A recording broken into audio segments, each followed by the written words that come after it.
ನಾವಿವಾಗ ಪ್ರಯಾಗ್ರಾಜ್ನ ಸಂಗಮದಲ್ಲಿದ್ದೀವಿ. ನೀವು ನೋಡ್ತಾ ಇದ್ದೀರಾ, ಪ್ರತಿಯೊಂದು ಕಂಬಗಳಿಗೂ ಕೂಡ ಒಂದೊಂದು ನಂಬರ್ಗಳನ್ನ ಹಾಕಿದ್ದಾರೆ. ಈ ನಂಬರ್ಗಳು ಎಷ್ಟು ಸಹಾಯ ಮಾಡುತ್ತೆ ಅಂದರೆ, ಯಾವುದೇ ವ್ಯಕ್ತಿಗಳು ತಪ್ಪಿಸ್ಕೊಂಡ್ರೂ ಕೂಡ ನಾವು ಇಂಥ ಜಾಗದಲ್ಲಿದ್ದೀವಿ ಅಂತ ಆ ನಂಬರನ್ನು ಹೇಳಿದ್ರೆ ಈಸಿಯಾಗಿ ಫೈಂಡ್ ಮಾಡ್ಬೋದು. ಇದು ನಿಜವಾಗ್ಲೂ ತುಂಬಾ ಚೆನ್ನಾಗಿದೆ ಈ ವ್ಯವಸ್ಥೆ.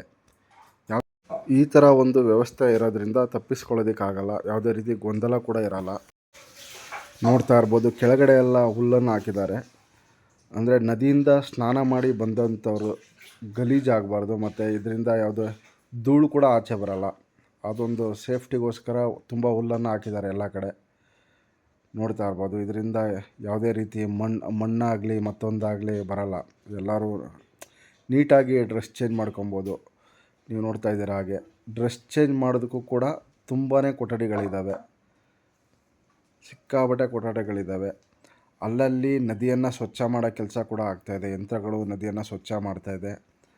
ಮತ್ತು ಸುಮಾರು 10,000 ಹೆಕ್ಟೇರ್ ಪ್ರದೇಶದಲ್ಲಿರುವಂತಹ ಈ ಒಂದು ಕುಂಭಮೇಳಕ್ಕೆ ಸ್ವಚ್ಛ ಮಾಡೋಕ್ಕೆ ಅಂತಲೇ ಒಂದು 10,000 ಸಿಬ್ಬಂದಿಗಳನ್ನ ನೇಮಕ ಮಾಡಿದ್ದಾರೆ ಅಂತ ಕೇಳ್ಪಟ್ಟೆ. ನೋಡ್ತಾ ಇದ್ದೀರಾ, ಎಷ್ಟು ಜನ ಸ್ನಾನ ಮಾಡ್ತಾಯಿದ್ರು. ಇಲ್ಲಿ ಯಾವುದೇ ರೀತಿಯಂಥ ಕೊಳಕಿಲ್ಲ, ಗಲೀಜಿಲ್ಲ, ಇಮಿಡಿಯೇಟಾಗಿ ಎಲ್ಲ ಕ್ಲೀನ್ ಆಗ್ತಾಯಿದೆ. ನೋಡ್ತಾ ಇರ್ಬೋದು ನೀವು, ನದಿಯ ಆ ದಂಡೆ ಮತ್ತು ಈ ದಂಡೆ ಎರಡೂ ಕಡೆ ಸ್ವಚ್ಛತಾ ಸಿಬ್ಬಂದಿಗಳು ತಮ್ಮ ಕೆಲಸವನ್ನು ಮಾಡ್ತಾಯಿದ್ದಾರೆ. ನೀರಿನ ಒಳಗಡೆನೂ ಕೂಡ ಹಲವಾರು ಯಂತ್ರಗಳು ನದಿ ಕ್ಲೀನ್ ಮಾಡೋ ಕೆಲಸಗಳನ್ನ ಮಾಡ್ತಾಯಿದ್ದಾರೆ. ನೋಡ್ಬೋದು, ತುಂಬ ಕಡೆ ಹುಲ್ಲನ್ನು ಹಾಸಿದ್ದಾರೆ.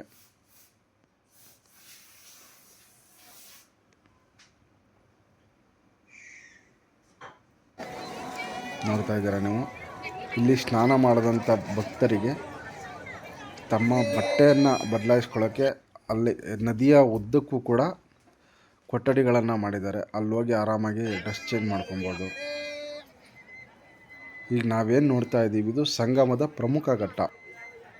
ನಿಮಗೆ ಗೊತ್ತಿರುವಂತೆ ಮಹಾಕುಂಭಮೇಳದ ಈ ಒಂದು ಸಂಗಮದ ಜಾಗದಲ್ಲಿ ಸುಮಾರು 25 ಸೆಕ್ಟರ್ಗಳನ್ನ ಮಾಡಿದ್ದಾರೆ. ಒಂದೊಂದು ಸೆಕ್ಟರ್ ಕೂಡ ಸಿಕ್ಕಾಪಟ್ಟೆ ದೊಡ್ಡದಾಗಿದೆ. ಒಂದೊಂದು ಸೆಕ್ಟರಲ್ಲೂ ಕೂಡ ಲಕ್ಷ ಜನ ಬಂದು ಸ್ನಾನ ಮಾಡಿ ಹೋಗ್ಬೋದು. ಇದೇ ಥರದ 25 ಸೆಕ್ಟರ್ಗಳಿದ್ದಾವೆ. 20ರಿಂದ 25 ಸೆಕ್ಟರ್ಗಳನ್ನ ಅದು ನಾಗ ಸಾಧುಗಳಿಗೆ ಅಂತಲೇ ಮೀಸಲಿಟ್ಟಿದ್ದಾರೆ. ಬಟ್ ಈ ಸೆಕ್ಟರ್ಗಳು ನಾವೇನು ನೋಡ್ತಾ ಇದ್ದೀವಿ, ನಮ್ಮ ಹಿಂದೆ ಇರುವಂಥ ಭಾಗದಲ್ಲಿ ಸಾಮಾನ್ಯ ಜನಗಳೆಲ್ಲ ಬಂದು ಆರಾಮಾಗಿ ಪುಣ್ಯ ಸ್ನಾನ ಮಾಡ್ಕೊಂಡು ಹೋಗ್ತಾ ಇದ್ದಾರೆ. ಗಂಗಾ ಮತ್ತು ಯಮುನಾ ನದಿ ಸೇರುವಂಥ ಸ್ಥಳ. ಈ ಜಾಗದಲ್ಲೇ ನಾಗಾ ಸಾಧುಗಳು ಪ್ರತಿನಿತ್ಯ ಬೆಳಿಗ್ಗೆ ಬಂದು ಇಲ್ಲಿ ಸ್ನಾನ ಮಾಡೋದು.